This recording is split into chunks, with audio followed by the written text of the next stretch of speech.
Vamos lá, Paulinha, pro assunto que ficou aí do bloco anterior. A gente deixou aí o assunto pendurado. Quero seguir com você agora. Tem muita gente incomodada com o fato do cineasta José Padilha tá escalado aí já para dirigir, né, uma série sobre Marielle Franco. Conta essa história pra gente. E aí, o que tá rolando, então, Paulinha? Primeiro vamos separar as histórias, porque quem assistiu Fantástico ontem... Se confundiu. Viu ali que vai haver Marielle, o documentário, né? O primeiro episódio vai ser exibido na Globo depois do Big Brother na próxima quinta, dia 12. São 6 episódios. Então, este é um documentário, tá? Não tem nada a ver com um segundo projeto, que aí sim é essa série ficcional, que é um projeto da Antônia Pellegrino, que é a mulher do Freixo, que era amiga de Marielle, então parece que até foi a Marielle quem apresentou o Freixo para ela, então tem uma história com a Marielle, e projeto para o qual foi escolhido como diretor o José Padilha, né? Então isso causou muitas críticas ali na internet.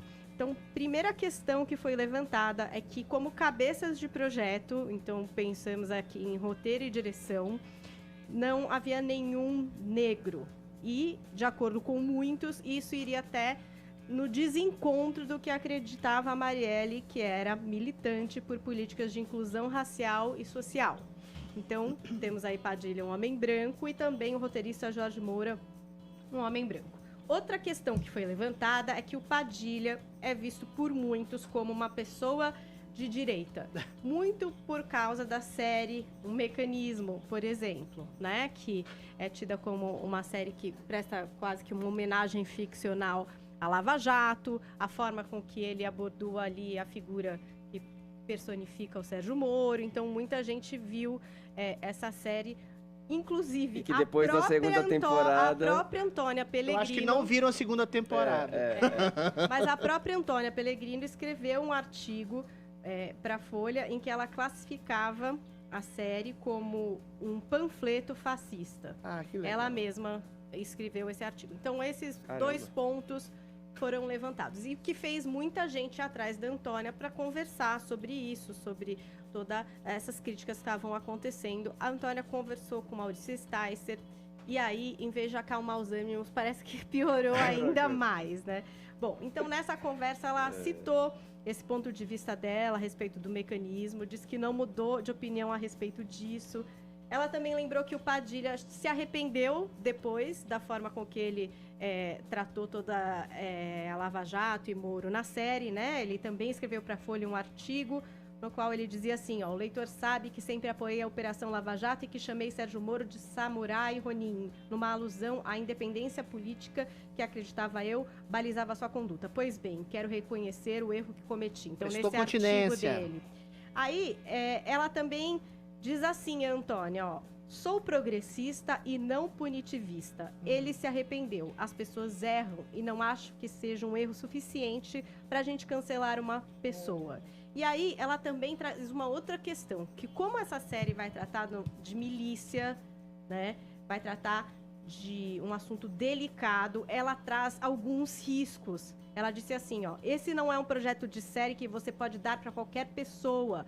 Falei com alguns produtores que não quiseram fazer. Existem riscos para quem está envolvido na realização desse projeto que as pessoas às vezes não conseguem dimensionar, até porque elas não têm a obrigação de conhecer esse tipo de universo por onde a morte de Marielle transita. Padilha, por não morar mais no Brasil, tem mais segurança para fazer. Aí ela explica que ela queria que a série tivesse um alcance grande, fosse um tiro longo, assim, né, para mostrar para o mundo, para o Brasil, toda a história da Marielle, e que tem duas pessoas capazes de fazer isso no ambiente cinematográfico brasileiro, uma o Padilha, a outra o Rodrigo Teixeira, a gente já falou bastante dele aqui, tem uma produtora muito bem sucedida, com filmes internacionais, com indicações a premiações importantes. Parece que o Rodrigo negou fazer parte desse projeto, Padilha disse sim. O projeto também seria para uma outra empresa de streaming que não a Globo, mas parece que a Globo se interessou demais, ofereceu mais dinheiro e o Padilha e ela entenderam que a Globo conseguiria distribuir isso de uma forma muito mais eficaz aqui no Brasil. E aí teve uma fala dela que foi também o que pegou. Se tivesse um Spike Lee uma Ava DuVernay, que são 2 diretores negros americanos que têm o trabalho consolidado, né, e reconhecido. Ela diz assim, mas asseguro que vai ter muitos profissionais negros envolvidos na série. Então, ela deu a entender que não existiam aí players importantes ou bons o bastante para encabeçarem esse projeto.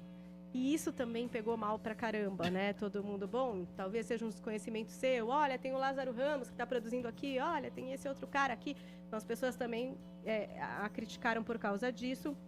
E ela foi lá no Instagram para dizer que foi uma frase que ela chamou de infeliz. Aí ela disse assim, ó, o fato de não haver um Spike Lee no Brasil fala sobre o nosso racismo estrutural e não sobre supremacia branca. Não tem uma Ava DuVernay no Brasil, não porque não existam diretoras negras talentosas, mas porque existe sim racismo estrutural.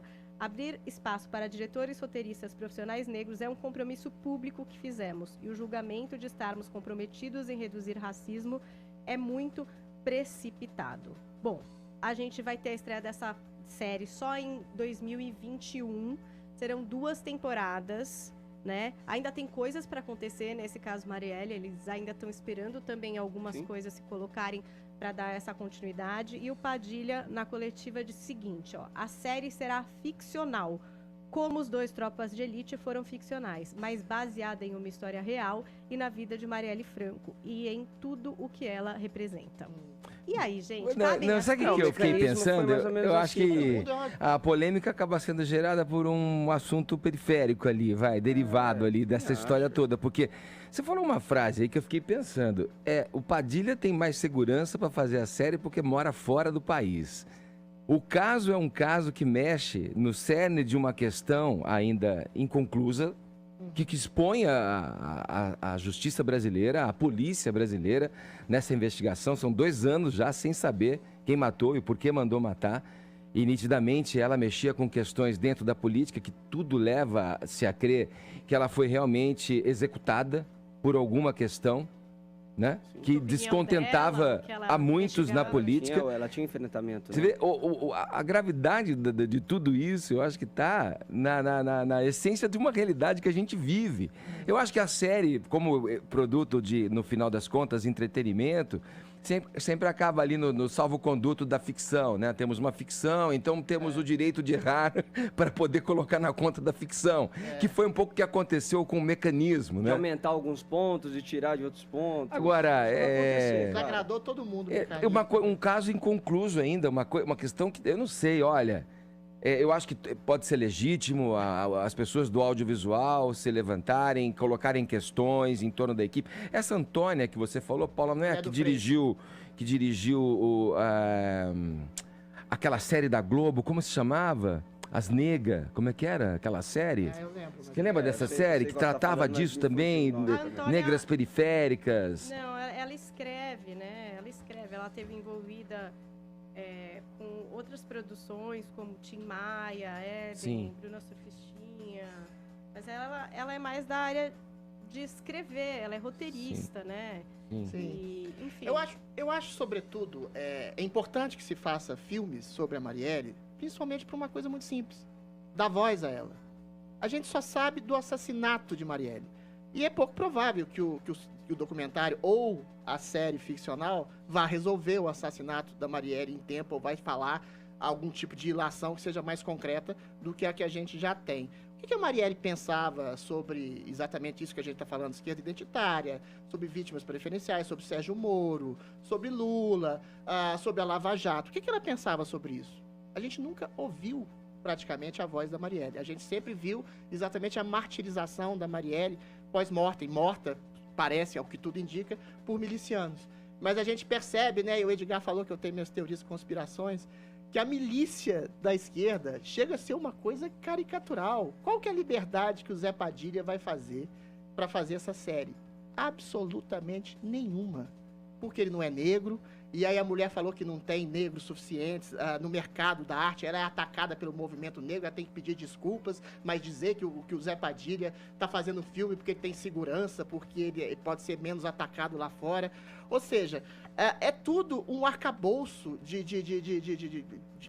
parece uma milícia digital, a esquerda, de progressistas. A pessoa tem que ser negra, tem que ser suficientemente de esquerda. O Zé Padilha, coitado, desde que ele fez o Tropa de Elite, que é um excelente filme, que toca em questões cruciais, para além de ideologia, como, por exemplo, as pessoas que consomem drogas são as que financiam o tráfico e a violência, óbvio. Segundo, as universidades promovem exatamente esse tipo de ideopatização, de salvo-conduto para bandidos, e de defender o tráfico de droga que os próprios universitários consomem. Ou seja, isso fez um sucesso danado entre a população, para além da percepção ideológica do Zé Padilha, que pede desculpas a cada filme. Fez um Tropa de Elite 2, enaltecendo a figura do Marcelo Freixo. Já disse explicitamente que doou dinheiro para o PSOL. Já disse que se arrepende de um dia ter defendido o Moro. Tudo isso para pedir a bênção da milícia esquerdista para fazer um filme que jamais será livre, jamais terá qualquer tipo de liberdade de fazer qualquer tipo de crítica a Marielle, que jamais terá qualquer tipo de liberdade de colocar uma declaração não exatamente politicamente correta ou não exatamente afeita ao gosto popular da Marielle, que vai ser uma ficção completamente deturpada, porque a milícia esquerdista, com essas coisas identitárias de ter mais negro, ter mais anão, ter mais mulher, ter mais trans na produção, ou seja, uma coisa que contraria o próprio princípio da arte, elimina a própria arte. O Zé Padilha está eliminando a sua criatividade, a sua liberdade artística, em nome da escravidão que ele se coloca, em nome da sua ideologia. O próprio mecanismo, a segunda parte, quando alguém fala que é uma homenagem ao Sérgio Moro, é ridículo. A segunda parte parece ter escrito pela Jandira Fegali. Mas era coisa da milícia digital esquerdista. Se você for 90% pró-esquerda e 10% contra, você é um inimigo a ser combatido e intolerado. Então isso não é arte. Isso é propaganda política. É a mulher do Freixo, o Zé Padilha, pedindo desculpas pelo Tropa de Elite há 10 anos. Isso não é arte. Isso é propaganda de um tipo de esquerda identitária. Nunca ninguém vai saber quem foi exatamente Marielle Franco, o que ela representava. Até porque eu gostaria muito de ouvir da própria voz dela, e ela tem áudios, eu já ouvi esses áudios, que a população conhecesse quais são as ideias de Marielle Franco. Será que a população vai endossar? Vai ser interessante ver o que vai apresentar esse documentário, né? Que vai trazer exatamente isso que o Adriles está falando, o conjunto. Porque a gente viu um trailer, então tem ali ela adolescente com 15 anos. A gente vai poder entender melhor de todo esse contexto.